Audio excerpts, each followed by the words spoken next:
Hi guys! Welcome back to our YouTube channel. Please don't forget to like, share, and subscribe para lagi kayong updated sa mga video na i-upload ko sa aming YouTube channel. Isang magandang araw po sa ating lahat, lalong-lalo na sa lahat ng ating mga mamayang Pilipino dito sa ating bansa. Alam niyo ba na nagbigay ng tulong pinansyal ang DSWD kasabay ang pagbibigay ng relief operation sa iba't ibang bahagi ng bansa? Saan nga ba ito at sino-sino nga ba ang mga nakatanggap nito? Ang balitang ito ay nakalap sa DSWD Facebook page.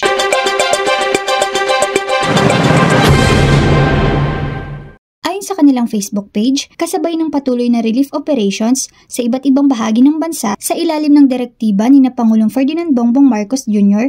at Secretary Rex Gatchalian, nanatili ang DSWD sa pagtugon sa mga nangangailangan ng mga mahihinang sektor. Noong nakaraang araw, September 4, ay namahagi ang ahensya ng tulong pinansyal sa mga 1,058 minimum wage worker sa Valenzuela City sa ilalim ng ayuda para sa Kapos ang Kita Program o AKAP. Kabilang sa mga nakatanggap ng 5,000 pesos financial assistance ay ang mga manggagawang nagtatrabaho sa mga restaurant, fast food, gasoline stations, convenience stores at sales ladies at cashier. At maraming salamat din po kay House Speaker Martin Romualdez sa pagsusulong ng programang ito at sa mga katuwang ng DSWD sa ganap na pagpapatupad nito sa buong bansa. Thanks for watching! Please don't forget to like, share, and subscribe!